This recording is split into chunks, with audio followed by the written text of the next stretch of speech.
ಜೈ ಹಿಂದ್. ಎಲ್ಲರಿಗೂ ಯೂಟ್ಯೂಬ್ ಕ್ಲಾಸ್ಗೆ ಸ್ವಾಗತವನ್ನು ಕೋರುತ್ತಾ, ಈ ಒಂದು ವಿಡಿಯೋದಲ್ಲಿ ನಾವು ಕರೆಂಟ್ ಅಫೇರ್ಸ್ ಅದ ಎರಡನೇ ಪಾರ್ಟ್ ಅದರ ಬಗ್ಗೆ ನಾವು ನೋಡ್ಲಿಕ್ಕೆ ಹೋಗ್ತಾ ಇದ್ದೇವೆ. ಈ ಎರಡನೇ ಪಾಠದಲ್ಲಿಯೂ ಕೂಡ ನಾವು ಕೆಲವೊಂದಿಷ್ಟು ಕ್ವಶನ್ಸ್ ಗಳನ್ನ ಡಿಸ್ಕಷನ್ ಮಾಡ್ಲಿಕ್ಕೆ ಹೋಗ್ತಾ ಇದ್ದೇವೆ. ಇವು ಮೋಸ್ಟ್ ಇಂಪಾರ್ಟೆಂಟ್ ಕ್ವಶನ್ಸ್ ಗಳು ನಿಮ್ಗೆ NTPC ಎಕ್ಸಾಮ್, ಆಮೇಲೆ ಅದ್ರ ಜೊತೆಗೆ RPF ಕಾನ್ಸ್ಟೇಬಲ್ ಎಕ್ಸಾಮ್, ಆ ಎಕ್ಸಾಮ್ಸ್ ಗಳಿಗೆ ನಿಮ್ಗೆ ಅನುಕೂಲ ಆಗುವ ಹಾಗೆ ನಾವು ಇಲ್ಲಿ ಮಾಡ್ಲಿಕ್ಕೆ ಹೋಗ್ತಾ ಇದ್ದೇವೆ. ಇಲ್ಲಿ ನೀವು ನೋಡಬಹುದು, ಈ ಒಂದು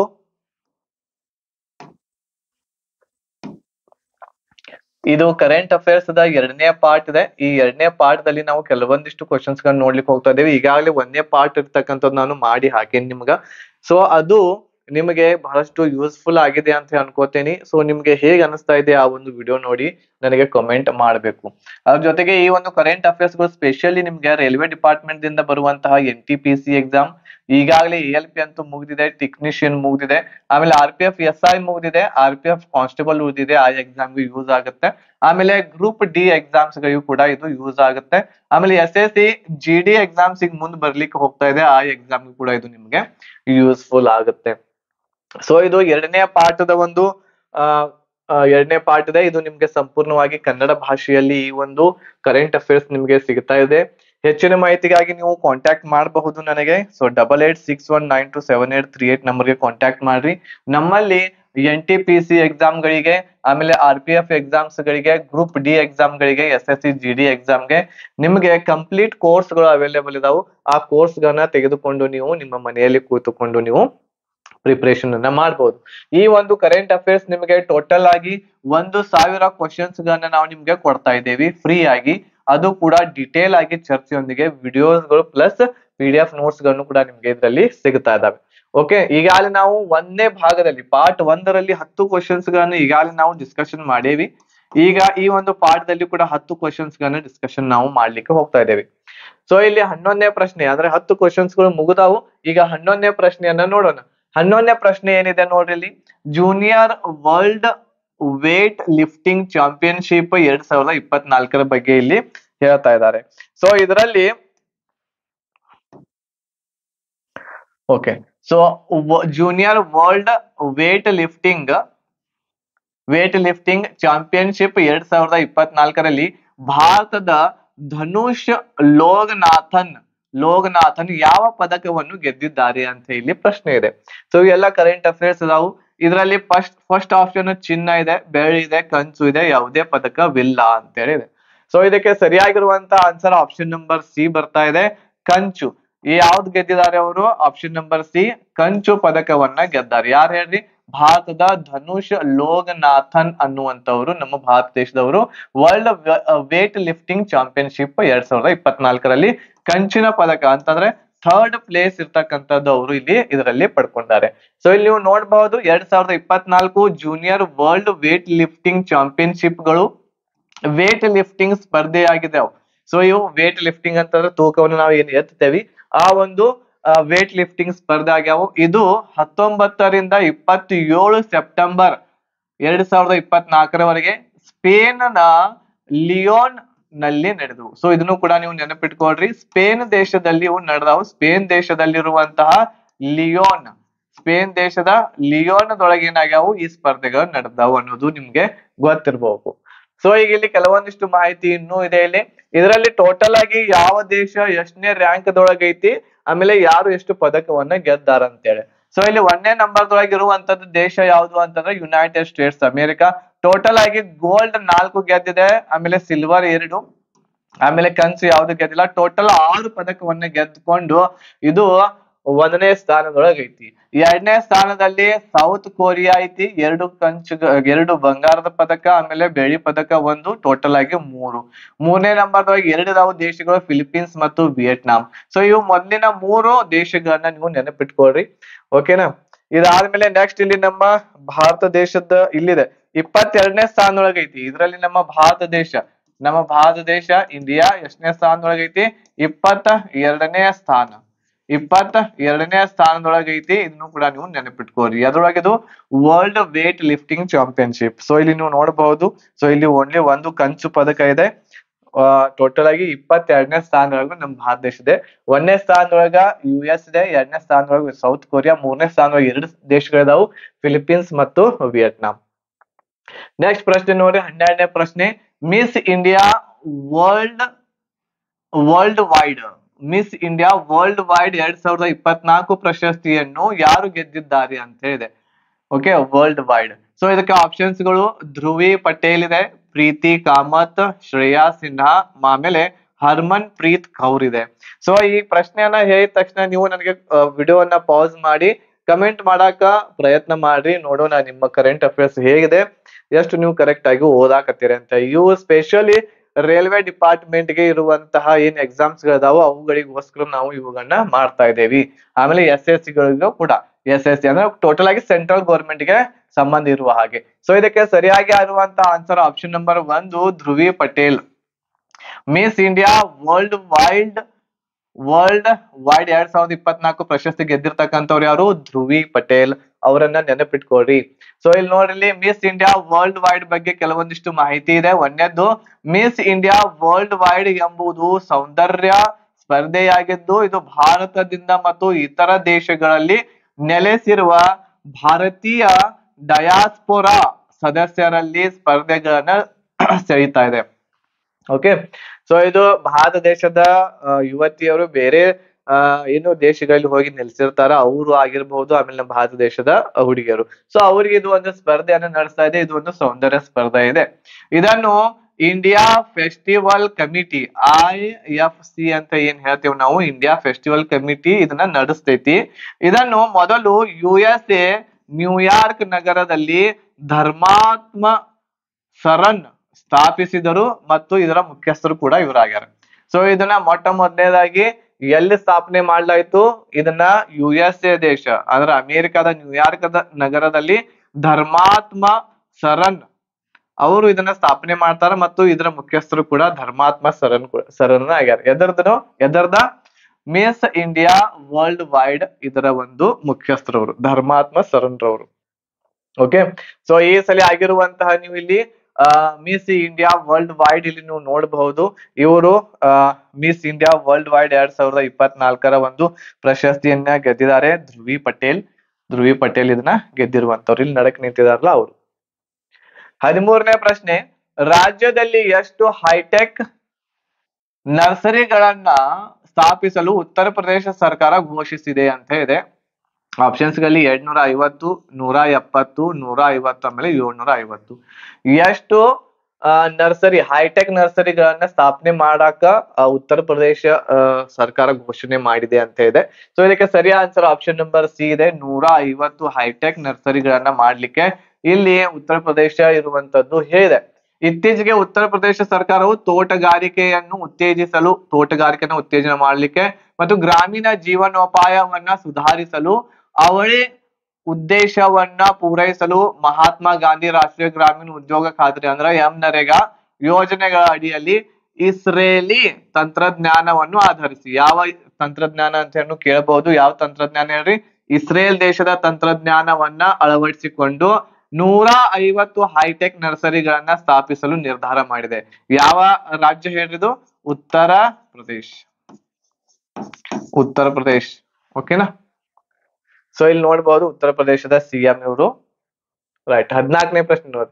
ಯಾವ ದೇಶವು ಕುಷ್ಠ ರೋಗವನ್ನು ತೊಡೆದು ಹಾಕಲು ಮೊದಲ ದೇಶವಾಗಿದೆ? ಅಂದ್ರೆ ಕುಷ್ಠ ರೋಗ ಏನ್ ಮಾಡಿದೆ? ತೊಡೆದು ಹಾಕೈತಿ ಅಂತ ಹೇಳಿ ಯಾವ ದೇಶ ಫಸ್ಟ್ ಇದರಲ್ಲಿ ಅನೌನ್ಸ್ ಮಾಡ್ಲಾಯ್ತು? ಯಾವ ದೇಶ? ಆಪ್ಷನ್ಸ್ ಗಳಲ್ಲಿ ಜೋರ್ಡಾನ್ ಇದೆ, ಫಿಲಿಪೈನ್ಸ್ ಇದೆ, ಆಮೇಲೆ ಕತಾರ್, ಆಮೇಲೆ ಲಿಬಿಯಾ. ನೋಡೋಣ, ಕಮೆಂಟ್ ಮಾಡಿ ನೋಡೋಣ. ಯಾವ ದೇಶ ಕುಷ್ಠ ರೋಗ ಈಗಾಗಲೇ ತೊಡೆದು ಹಾಕಿರುವಂತಹ ಮೊದಲ ದೇಶ ಯಾವುದು? ಸೊ ಇದಕ್ಕೆ ಸರಿಯಾಗಿರುವಂತಹ ಆನ್ಸರ್ ಆಪ್ಷನ್ ನಂಬರ್ A ಬರ್ತಾ ಇದೆ ಇಲ್ಲಿ, ಜೋರ್ಡಾನ್. ಯಾವ ದೇಶ ಹೇಳ್ರಿ? ಜೋರ್ಡಾನ್ ದೇಶ ಏನ್ ಮಾಡಿದೆ? ಕುಷ್ಠ ರೋಗವನ್ನ ನಿರ್ಮೂಲನೆ ಮಾಡಿದ. ಅಂದ್ರೆ ಅಲ್ಲಿ ಕುಷ್ಠ ರೋಗದಿಂದ ನರಳುವಂತಹ ಯಾವುದೇ ವ್ಯಕ್ತಿ ಇಲ್ಲ ಅಂತ ಹೇಳಿ ಘೋಷಣೆ ಆಯ್ತು ಅಲ್ಲಿ. ವಿಶ್ವ ಆರೋಗ್ಯ ಸಂಸ್ಥೆ WHO ಜೋರ್ಡಾನ್ ಅನ್ನು ಕುಷ್ಠ ರೋಗವನ್ನು ತೊಡೆದು ಹಾಕಲು ವಿಶ್ವದ ಮೊದಲ ದೇಶ ಎಂದು ಅಂಗೀಕೃತವಾಗಿ ಗುರುತಿಸಿದೆ. ಯಾರು ಗುರುತಿಸಿದ್ರನ್ನ? WHO, ವರ್ಲ್ಡ್ ಹೆಲ್ತ್ ಆರ್ಗನೈಸೇಷನ್ ಅಂತ ಕರಿತೀವಿ ನಾವು ಇದನ್ನ. WHO ಅಂತಂದ್ರ ವರ್ಲ್ಡ್ ಹೆಲ್ತ್ ಆರ್ಗನೈಸೇಷನ್, ವಿಶ್ವ ಆರೋಗ್ಯ ಸಂಸ್ಥೆ. ಈ ಮನ್ನಣೆಯನ್ನು WHO ಡೈರೆಕ್ಟರ್ ಆಗಿರುವಂತಹ WHO the director general doctor Tedros Adhanom Ghebreyesus ಶ್ಲಾಘಿಸಿದ್ದಾರೆ. ಅವರು ರೋಗದ ಹರಡುವಿಕೆಯನ್ನ ನಿಲ್ಲಿಸಲು ಮತ್ತು ಅದಕ್ಕೆ ಸಂಬಂಧಿಸಿದ ಕಳಂಕವನ್ನ ನಿಭಾಯಿಸಲು ಜೋರ್ಡಾನ್ನ ಸಾಮೂಹಿಕ ಪ್ರಯತ್ನವನ್ನು ಎತ್ತಿ ತೋರಿಸಿದೆ ಅಂತ ಇಲ್ಲಿ ಅವರು ಶ್ಲಾಘನೆಯನ್ನ ಮಾಡ್ಯಾರ. ಯಾರು? WHO ದ ಡೈರೆಕ್ಟರ್ ಜನರಲ್ ಆಗಿರ್ತಕ್ಕಂಥವ್ರು. ಓಕೆನಾ? ರೈಟ್. ಜೋರ್ಡಾನ್ ದೇಶ ನೆನಪಿಟ್ಕೊಳ್ರಿ. ಸೊ ಇಲ್ಲಿ ನೋಡಬಹುದು ಜೋರ್ಡಾನ್ ದೇಶದ ಮುಖ್ಯಸ್ಥರು ಇವರು WHO. ಇವ್ರಿಗೆ ಸರ್ಟಿಫಿಕೇಟ್ ಇರುವಂತದ್ದು ಇಲ್ಲಿ ಕೊಡಲಾಗಿದೆ. 15ನೇ ಪ್ರಶ್ನೆ ನೋಡ್ರಿ ಏನಿದೆ. ಭಾರತದ ಈಶಾನ್ಯದಲ್ಲಿ ಯಾವ ರಾಜ್ಯವು ತನ್ನನ್ನು ತಾನು ಉಗ್ರಗಾಮಿ ಮುಕ್ತ ಅಂತ ಹೇಳಿ ಘೋಷಿಸಿಕೊಂಡಿದೆ ಅಂತ ಇದೆ. ಅಂದ್ರೆ ಉಗ್ರಗಾಮಿ ಅಲ್ಲಿ ಯಾರು ಇಲ್ಲ ಅಂತ ಹೇಳಿ ಘೋಷಣೆ ಮಾಡಿದೆ. ಯಾವ್ದದು? ಯಾವ ದೇಶ? ಈಶಾನ್ಯದೊಳಗೆ ಬರುವಂತಹ ದೇಶಗಳು. ಈಶಾನ್ಯದೊಳಗೆ ಬರುವಂತಹ ದೇಶಗಳು ಯಾವ್ಯಾವ್ದು? 7 ದೇಶಗಳು ನಿಮ್ಗೆ ಈಗಾಗಲೇ ಗೊತ್ತಿರಬಹುದು ಯಾವ್ಯಾವ ದೇಶಗಳು ಬರ್ತಾವು ಅಂತೇಳಿ. ಸೊ ಈ ಭಾಗದಲ್ಲಿ ಬರುವಂತಹ ಈಶಾನ್ಯದ ದೇಶಗಳು ಅಲ್ಲಿ ಬರುವಂತಹ 6 ಏನಿದಾವು 7 ಸಿಸ್ಟರ್ಸ್ ಅಂತ ಏನ್ ಹೇಳ್ತೇವಿ, 7 ರಾಜ್ಯಗಳು ನಿಮ್ಗೆ ಗೊತ್ತಿರ್ಬೇಕು. ಇದರಲ್ಲಿ ಯಾವ್ದು ಉಗ್ರಗಾಮಿ ಮುಕ್ತ ಅಂತ ಹೇಳಿ ಘೋಷಣೆ ಮಾಡ್ಕೊಂಡೈತಿ?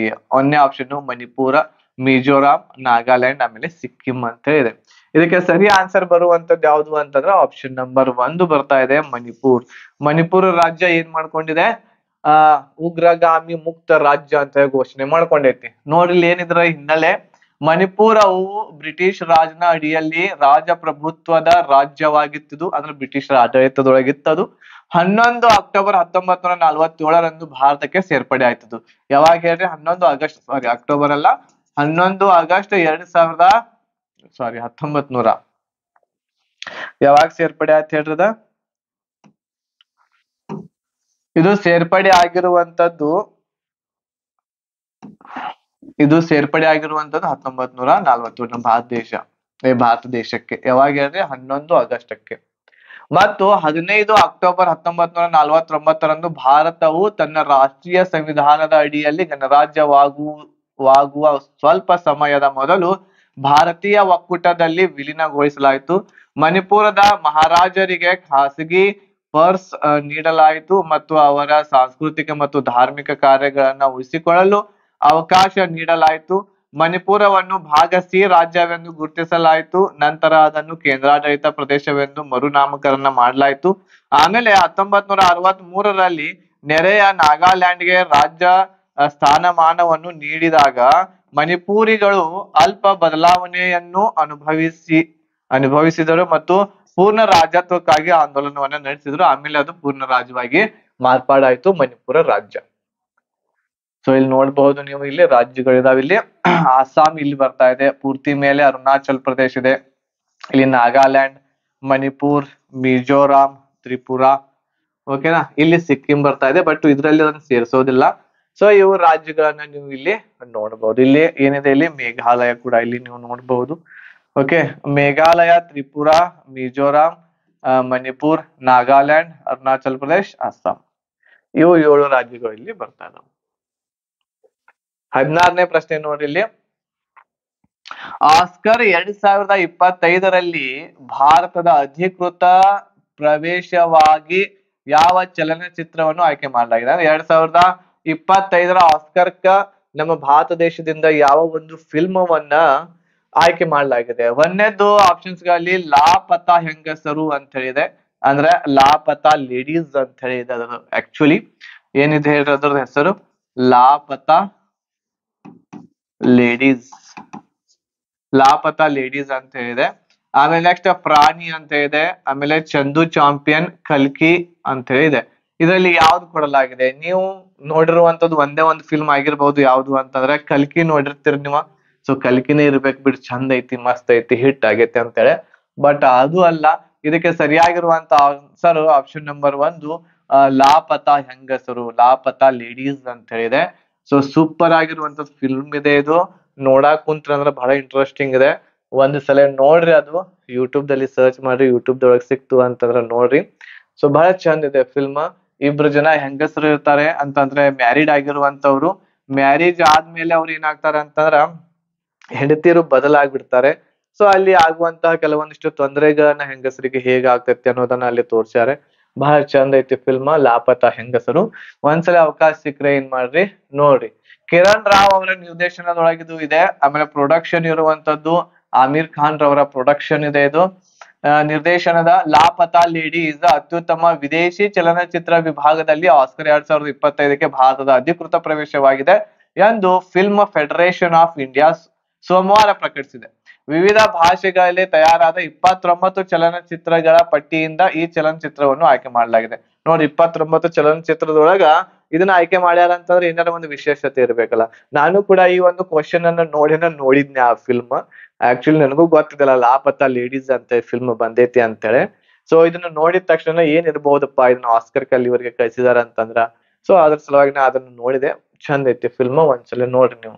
ಸೊ ಇಲ್ಲಿ ನೋಡ್ಬೋದು ನೀವು, ಇಲ್ಲಿ ತೋರ್ಸಿದಾರ ನೋಡ್ರಿ. ಇಲ್ಲಿ ಇಬ್ರು ಜನ ಮದ್ವೆ ಆಗಿರುವಂತಹ ಇಬ್ರು ಜನ ಇದಾರೆ ಇಲ್ಲಿ. ಆಮೇಲೆ ಹಳ್ಳಿ ಒಳಗೆ ಯಾವ ರೀತಿ ಸಂಸ್ಕೃತಿ ಇರ್ತೈತಿ, ಯಾವ ರೀತಿ ಹೊಸ ಮದ್ವೆ ಆದ್ಮೇಲೆ ಹೆಂಗ್ ಇರ್ತೈತಿ ಏನೇನ್ ಅದನ್ನೆಲ್ಲಾ ತೋರ್ಸಾರ ಇಲ್ಲಿ ಲಾಪತಾ ಲೇಡೀಸ್ ಅನ್ನುವಂಥದ್ದು ಫಿಲ್ಮ್. ಬಾಳ ಚಂದ ಐತಿ, ಒಂದ್ಸಲ ನೋಡ್ರಿ. ನೆಕ್ಸ್ಟ್ 17ನೇ ಪ್ರಶ್ನೆ. 45ನೇಯ FIDE ಚೆಸ್ ಚಾಂಪಿಯಾಡ್ ನಲ್ಲಿ ಭಾರತ ಯಾವ ಪದಕವನ್ನು ಗೆದ್ದೈತಿ ಅಂತ ಇದೆ. ಆಪ್ಷನ್ಸ್ ಗಳಲ್ಲಿ ಚಿನ್ನ ಇದೆ, ಬೆಳ್ಳಿ ಇದೆ, ಕಂಚು ಇದೆ, ಆಮೇಲೆ ಯಾವುದೇ ಪದಕವಿಲ್ಲ. 45ನೇ FIDE ದಲ್ಲಿ ಇದರಲ್ಲಿ ಚಿನ್ನ ಪದಕವನ್ನ ನಮ್ಮ ಭಾರತ ದೇಶ ಗೆದ್ದಿದೆ. ಆಪ್ಷನ್ ನಂಬರ್ 1 ಇದಕ್ಕೆ ಸರಿಯಾಗಿರುವಂತಹ ಆನ್ಸರ್. 45ನೇ ಚೆಸ್ ಚಾಂಪಿಯಾಡ್ 10 ರಿಂದ 23 ಸೆಪ್ಟೆಂಬರ್ 2024 ನಡೀತಿದ್ದು ಎಲ್ಲಿ? ಹಂಗೇರಿಯಾದ ಬುಡಾಪೆಸ್ಟ್ ನಲ್ಲಿ ನಡೀತು. ಇಂಟರ್ನ್ಯಾಷನಲ್ ಚೆಸ್ ಫೆಡರೇಷನ್ FIDE ಅಂತಂದ್ರೆ ಇಂಟರ್ನ್ಯಾಷನಲ್ ಚೆಸ್ ಫೆಡರೇಷನ್ ಆಯೋಜಿಸಿದ ಅಂತಾರಾಷ್ಟ್ರೀಯ ತಂಡದ ಚೆಸ್ ಇವೆಂಟ್ ಆಗಿದೆ ಇದು ಒಂದು. ಆಮೇಲೆ ಚೆಸ್ ಒಲಿಂಪಿಯಾಡ್ ದ್ವೈವಾರ್ಷಿಕ ಚೆಸ್ ಪಂದ್ಯಾವಳಿ ಆಗಿದೆ. ದ್ವೈವಾರ್ಷಿಕ ಅಂತಂದ್ರೆ ವರ್ಷಕ್ಕೆ 2 ಸಲ ನಡೀತೈತಿದು ಅಂತ. ವರ್ಷಕ್ಕೆ 2 ಸಲ ಇದು ನಡೆಯುವಂತಹ ಒಂದು ಕಾಂಪಿಟೇಷನ್ ಇದು. ಇದನ್ನು ಕೂಡ ನೆನಪಿಟ್ಕೋಬೇಕು ನೀವು. ಒಂದೊಂದ್ಸಲ ಕೇಳ್ತಾರ ವರ್ಷಕ್ಕೆ ಎಷ್ಟು ಸಲ ನಡೀತೈತಿ, ಎಷ್ಟು ವರ್ಷಕ್ಕೂ ಕ್ರೀಡೆಗಳು ನಡೀತಾವ, ಆ ರೀತಿ ಇರ್ತೈತಿ. ಇದರಲ್ಲಿ ರಾಷ್ಟ್ರಗಳನ್ನು ಪ್ರತಿನಿಧಿಸುವ ತಂಡಗಳು ಒಲಿಂಪಿಕ್ ಶೈಲಿಯ ಸ್ಪರ್ಧೆಯಲ್ಲಿ ಸ್ಪರ್ಧಿಸುತ್ತಾರೆ. ಆಮೇಲೆ ಮೊದಲ ಅನಧಿಕೃತ ಆವೃತ್ತಿಯನ್ನು ಚೆಸ್ ಒಲಿಂಪಿಕ್ ಗೇಮ್ಸ್ ಎಂದು ಹೆಸರಿಡಲಾಗಿತ್ತು. 1924ರಲ್ಲಿ ಪ್ಯಾರಿಸ್ ನಲ್ಲಿ ನಡೆಯಿತು ಅದು. ಮತ್ತು ಅದೇ ವರ್ಷದಲ್ಲಿ ನಗರದಲ್ಲಿ ನಡೆದ ಬೇಸಿಗೆ ಒಲಿಂಪಿಕ್ ಕ್ರೀಡಾಕೂಟದೊಂದಿಗೆ ಹೊಂದಿಕೆ ಆಯ್ತು, ಅಂದ್ರೆ ಅದರೊಳಗೆ ಸೇರಿಸಲಾಯಿತು. ನೆಕ್ಸ್ಟ್ ಚೆಸ್ ಒಲಿಂಪಿಯಾಡ್ ನ ಮೊದಲ ಅಧಿಕೃತ ಆವೃತ್ತಿಯನ್ನ 1927ರಲ್ಲಿ ಲಂಡನ್ ದೊಳಗ ಇದನ್ನ ಅಧಿಕೃತವಾಗಿ ಈ ಒಂದು ಚೆಸ್ ಕಾಂಪಿಟೇಷನ್ ಅನ್ನ ನಡೆಸಲಾಯಿತು 1927. ಸೊ ಇಲ್ಲಿ ನೋಡಬಹುದು FIDE ದ ಒಂದು ಲೋಗೋ ಈ ರೀತಿ ಇದೆ. ಕುದುರೆ ಇದೆ, ಚೆಸ್ ದ ಕುದುರೆಯನ್ನ ಇಲ್ಲಿ ನೀಡಲಾಗಿದೆ. 18ನೇ ಪ್ರಶ್ನೆ ನೋಡಿ. 2025ರಲ್ಲಿ IIFA ಪ್ರಶಸ್ತಿಗಳನ್ನು ಎಲ್ಲಿ ನಡೆಸಲಾಯಿತು? ಆಪ್ಷನ್ಸ್ ಗಳಲ್ಲಿ ಮುಂಬೈ ಇದೆ, ಶಿಮ್ಲಾ ಇದೆ, ಜೈಪುರ್ ಇದೆ, ವಾರಣಾಸಿ ಇದೆ. IIFA ಪ್ರಶಸ್ತಿಗಳನ್ನ ಎಲ್ಲಿ ನಡೆಸಲಾಯಿತು? ಎಲ್ಲಿ ನಡೆಸಲಾಗುವುದು 2025 ಎಲ್ಲಿ? ಆಪ್ಷನ್ ನಂಬರ್ ಸಿ ಜೈಪುರದಲ್ಲಿ. 25ನೇ ಇಂಟರ್ನ್ಯಾಷನಲ್ ಇಂಡಿಯನ್ ಫಿಲ್ಮ್ ಅಕಾಡೆಮಿ ಪ್ರಶಸ್ತಿಗಳು ಜೈಪುರದಲ್ಲಿ ಮಾರ್ಚ್ 7ರಿಂದ ಮಾರ್ಚ್ 9, 2025 ಮಾರ್ಚ್ ತಿಂಗಳೊಳಗೆ ನಡಿಲಿಕ್ಕೆ ಹೋಗ್ತಾ ಇದ್ದಾವೆ ಎಂದು ಶೋ ಆಯೋಜಕರು ಭಾನುವಾರ ಇದನ್ನ ಏನ್ ಮಾಡ್ಯಾರ ಘೋಷಣೆ ಮಾಡ್ಯಾರ ಅಂತ ಇಲ್ಲಿ ಹೇಳ್ತಾ ಇದ್ದಾರೆ. ಸೊ ಇಲ್ಲಿ ನೋಡ್ಬಹುದು ನೀವು, ಇಲ್ಲಿ ಇದನ್ನ ಘೋಷಣೆ ಮಾಡಿರ್ತಕ್ಕಂಥದ್ದು ಒಂದು ಫೋಟೋ ಕೂಡ ನಿಮ್ಗೆ ಹಾಕೇನಿ. 19ನೇ ಪ್ರಶ್ನೆ. ಯಾವ ದೇಶದ ಮಹಿಳಾ ಕ್ರಿಕೆಟಿಗ ಹರ್ಷಿತಾ ಸಮರ್ ವಿಕ್ರಮ್ ಅವರು ಆಗಸ್ಟ್ 2024ರ ICC player of the month ಪ್ರಶಸ್ತಿಯನ್ನು ಗೆದ್ದಿದ್ದಾರೆ. ಆದ್ರೆ ಪ್ರತಿ ಒಂದು ತಿಂಗಳಿಗೆ ಏನು ಅಂತಂದ್ರೆ ಮಹಿಳೆಯರಿಗೆ ಮತ್ತು ಪುರುಷರಿಗೆ ಕೆಲವೊಂದಿಷ್ಟು ಪ್ರಶಸ್ತಿಗಳನ್ನ ಕೊಡ್ಲಿಕ್ಕೆ ಸ್ಟಾರ್ಟ್ ಮಾಡೈತಿ. ಅಂದ್ರೆ ಆ ತಿಂಗಳದ ಏನು ಆ ಮಂತದ ಪ್ರಶಸ್ತಿಯನ್ನ ಯಾರು ಪಡ್ಕೊಂಡ್ರೆ ICC player of the month ಅಂತ ಒಂದು ಪ್ರಶಸ್ತಿ ಅದು ಪ್ರತಿ ತಿಂಗಳ ಕೊಡಾಕತೈತಿ.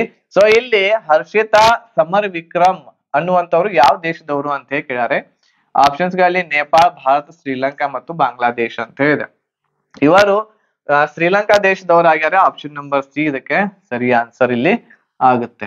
ಸೊ ಇದು ICC ಇಂದ ಬಂದಿರುವ ಮೊದಲ ರೀತಿಯ ಪ್ರಶಸ್ತಿಯಾಗಿದೆ.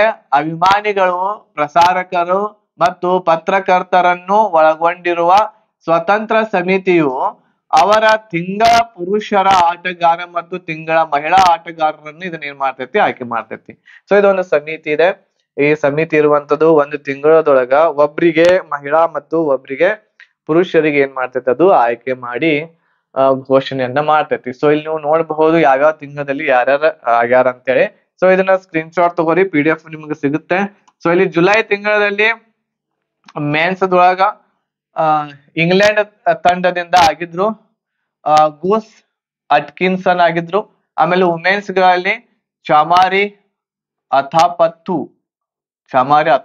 ಶ್ರೀಲಂಕಾದವರಾಗಿದ್ರು. ಆಗಸ್ಟ್ ತಿಂಗಳಲ್ಲಿ ನೀವು ಇಲ್ಲಿ ನೋಡಬಹುದು. ಅಕ್ಟೋಬರ್ದಲ್ಲಿ ಈಗ ಆಗೈತೆ. ಆಗಸ್ಟ್ ತಿಂಗಳದನ್ನ ಕೇಳಿದ್ರವರು ಈಗಾಗಲೇ ಆ ಪ್ರಶ್ನೆಯಲ್ಲಿ. ಈಗ ಅಕ್ಟೋಬರ್ದಾಗಿದೆ, ಇನ್ನ ನವೆಂಬರ್ದು ಕೂಡ ಆಗಿದೆ, ಇನ್ನ ಡಿಸೆಂಬರ್ ದಿನ ಅನೌನ್ಸ್ ಆಗಿಲ್ಲ, ಅದ್ ಬಂದ್ಮೇಲೆ ಹೇಳ್ತೇವಿ.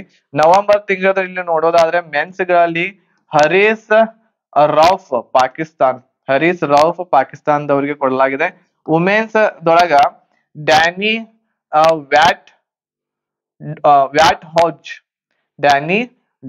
ವ್ಯಾಟ್ ಹಾಜ್ ಇಂಗ್ಲೆಂಡ್ ತಂಡದಿಂದ ಮಹಿಳೆಯರಿಗೆ ಕೊಡಲಾಗಿದೆ. ಪಾಕಿಸ್ತಾನದಿಂದ ಹರೀಸ್ ರೌಫ್, ಆಮೇಲೆ ಇಂಗ್ಲೆಂಡ್ ತಂಡದಿಂದ ಡ್ಯಾನಿ ವ್ಯಾಟ್ ಹಾಜ್ ರವರಿಗೆ ಕೊಡಲಾಗಿದೆ. ಇದನ್ನ ಕೂಡ ನೀವು ಇಲ್ಲಿ ನೆನಪಿಟ್ಕೊಳ್ಳಿ. ಕೊನೆಯ ಪ್ರಶ್ನೆ ಇವತ್ತಿಂದು, ಟಾಪ್ ಗನ್ ಕಪ್ ನಲ್ಲಿ ಪುರುಷರ 10 ಮೀಟರ್ ಏರ್ ಪಿಸ್ತೂಲ್ ಸ್ಪರ್ಧೆಯಲ್ಲಿ ಯಾವ ಭಾರತೀಯ ಚಿನ್ನ ಪದಕವನ್ನ ಗೆದ್ದಾರು ಅಂತೇಳಿ. ಆಪ್ಷನ್ಸ್ ಗಳಲ್ಲಿ ಸೌರಭ್ ಚೌಧರಿ ಇದೆ, ಅನ್ಮೋಲ್ ಜೈನ್ ಇದೆ, ಅಭಿನವ್ ಸಿನ್ಹಾ ಇದೆ, ಆಮೇಲೆ ರಾಹುಲ್ ಖನ್ನಾ ಇದೆ. ಸೊ 10 ಮೀಟರ್ ಏರ್ ಪಿಸ್ತೂಲ್ ಸ್ಪರ್ಧೆ ಇದು ಯಾವುದು, ಎದ್ರೊಳಗ ಟಾಪ್ ಗನ್ ಕಪ್ ಇದು ಫೈರಿಂಗ್ ಒಳಗ್ ಬರ್ತೈತಿ. ಇದನ್ನ ಗೆದ್ದವರು option number B Anmol Jain ಗೆದ್ದಿದ್ದಾರೆ. ಸೊ ಇಲ್ಲಿ ನೋಡಬಹುದು ನೀವು, ಇಲ್ಲಿ ಮಾಜಿ ರಾಷ್ಟ್ರೀಯ ಚಾಂಪಿಯನ್ ಆಗ್ಯಾರ ಅವರು. ಆಮೇಲೆ ISSF ವಿಶ್ವ ಕಪ್ ಪದಕ ವಿಜೇತ ಅನ್ಮೋಲ್ ಅವರು ಟಾಪ್ ಗನ್ ಕಪ್ ಗಾಗಿ ಹೆಚ್ಚಿನ ಪ್ರಶಂಸೆಯನ್ನ ಹೊಂದಿದ್ದಾರೆ. ಕೌಶಲ್ಯ ಮತ್ತು ನಿಖರತೆಯ ಸಾಕ್ಷಾತ್ರಿಕ ಪ್ರದರ್ಶನದಲ್ಲಿ ಭಾರತದ ಅಗ್ರ ಪಿಸ್ತೂಲ್ ಶೂಟರ್ ಅನ್ಮೋಲ್ ಜೈನ್ ಪುರುಷರ 10 ಮೀಟರ್ ಏರ್ ಪಿಸ್ತೂಲ್ ಇದನ್ನ ನೆನಪಿಟ್ಕೋರಿ, ಇದು ಇಂಪಾರ್ಟೆಂಟ್ ಇರೈತಿ. ಏರ್ ಪಿಸ್ತೂಲ್ 10 ಮೀಟರ್ದ ಏರ್ ಪಿಸ್ತೂಲ್ ನಲ್ಲಿ ಚಿನ್ನವನ್ನ ಗೆದ್ದಾರೆ. ಆದ್ರೆ ಹೆಚ್ಚು ನಿರೀಕ್ಷಿತ ಟಾಪ್ ಗನ್ ಕಪ್ ಗಳಲ್ಲಿ ಅಮೆರಿಕದ ಗುರಿಕಾರ್ ಜೆಫ್ ಬ್ರೌನಿಂಗ್ ನೋಡ್ರಿ, ಗುರಿಕಾರ್ ಆಗಿರುವಂತಹ ಜೆಫ್ ಬ್ರೌನಿಂಗ್ ಪುರುಷರ 10 ಮೀಟರ್ ಏರ್ ರೈಫಲ್ ದಲ್ಲಿ ಜೆಫ್ ಬ್ರೌನಿಂಗ್ 10 ಮೀಟರ್ದ ಏರ್ ರೈಫಲ್ ದಲ್ಲಿ ಚಿನ್ನ ಗೆದ್ದವರು ಜೆಫ್ ಬ್ರೌನಿಂಗ್. ಆಮೇಲೆ ನೆಕ್ಸ್ಟ್ ನಮ್ಮಲ್ಲಿ ಇಲ್ಲಿ 10 ಮೀಟರ್ ಏರ್ ಪಿಸ್ತೂಲ್ ಗೆದ್ದಿರ್ತಕ್ಕಂಥವ್ರು ಯಾರು ಹೇಳ್ರಿ, ಇಲ್ಲಿ ವಿಜೇತ ಆಗಿರುವಂತವ್ರು ಅನ್ಮೋಲ್ ಆಗಿರ್ತಕ್ಕಂಥವ್ರು. ಸೊ ಇಲ್ಲಿ ನೋಡ್ಬಹುದು ಇವರು ಅನ್ಮೋಲ್, ಇವ್ರ ಹೆಸರು, ಇವರು ಇಲ್ಲಿ ಚಿತ್ರ ನೀವು ಇಲ್ಲಿ ನೋಡ್ಬಹುದು. ಓಕೆ, ಸೊ ಇಲ್ಲಿವರೆಗೆ ನಾವು ಪಾರ್ಟ್ 2 ದಲ್ಲಿ 10 ಕ್ವಶನ್ಸ್ ಗಳನ್ನ ಡಿಟೇಲ್ ಆಗಿ ನೋಡಿದ್ವಿ. ಅವುಗಳನ್ನ ಸರಿಯಾಗಿ ಓದ್ರಿ, ಸರಿಯಾಗಿ ರಿವಿಷನ್ ಮಾಡ್ಕೊಳ್ರಿ. ಈ ರೀತಿ 1000 ಕ್ವಶನ್ಸ್ ಗಳನ್ನ ಮಾಡ್ಲಿಕ್ಕೆ ಹೋಗ್ತಾ ಇದ್ದೇವೆ. ಮುಂದಿನ ದಿನಮಾನಗಳಲ್ಲಿ ಈಗ 10 ಕ್ವಶನ್ಸ್ ತರ್ತೇವೆ, ಮುಂದಿನ ದಿನಮಾನಗಳಲ್ಲಿ 20 ಕ್ವಶನ್ಸ್ ಗಳನ್ನ ತರ್ತೇವಿ. ಆಮೇಲೆ ಹೆಚ್ಚು ಕ್ವಶನ್ಸ್ ಗಳನ್ನ ಒಂದೇ ವಿಡಿಯೋದಲ್ಲಿ ಡಿಸ್ಕಷನ್ ಮಾಡೋಣ. ಸೊ ಈಗ ನಿಮ್ಗೆ ಕಂಟಿನ್ಯೂಸ್ ಆಗಿ ವಿಡಿಯೋಸ್ಗಳು ಬರ್ತಾನೆ ಹೋಗ್ತವೆ. ಕರೆಂಟ್ ಅಫೇರ್ಸ್ ಅದು ನಿಮ್ಮ ಸೆಂಟ್ರಲ್ ಗೌರ್ಮೆಂಟ್ ಆಗಿರ್ಬಹುದು, ಸ್ಟೇಟ್ ಗೌರ್ಮೆಂಟ್ ಎಲ್ಲ ಎಕ್ಸಾಮ್ಸ್ ಗಳಿಗೆ ಇದರಿಂದ ನೀವು ತಯಾರಿನ ನಡೆಸಬಹುದು. ಮೋಸ್ಟ್ ಇಂಪಾರ್ಟೆಂಟ್ ಕ್ವಶನ್ಸ್ ಗಳನ್ನ ನಿಮ್ಗೆ ತಂದಿರ್ತೀವಿ. ಈ ವಿಡಿಯೋ ನಿಮ್ಗೆ ಇಷ್ಟ ಆಗಿತ್ತು ಅಂತಂದ್ರೆ ಲೈಕ್, ಶೇರ್ ಮಾಡೋದನ್ನ ಮರಿಬೇಡ್ರಿ. ನಿಮ್ಮ ಎಲ್ಲ ಫ್ರೆಂಡ್ಸ್ ಗಳಿಗೆ ಕೂಡ ತಿಳಿಸಿ, ಸಬ್ಸ್ಕ್ರೈಬ್ ಮಾಡ್ರಿ, ಬೆಲ್ ಐಕಾನ್ ಅನ್ನು ಸಹ ಕ್ಲಿಕ್ ಮಾಡಿ ಇಟ್ಕೊಳ್ರಿ. ನಾವು ವಿಡಿಯೋ ಅಪ್ಲೋಡ್ ಮಾಡಿದ ತಕ್ಷಣ ನಿಮ್ಗೆ ನಿಮ್ಮ ಮೊಬೈಲ್ಗೆ ನೋಟಿಫಿಕೇಶನ್ ಬರ್ಲಿಕ್ಕೆ. ಓಕೆ, ಧನ್ಯವಾದಗಳು. ಜೈ ಹಿಂದ್.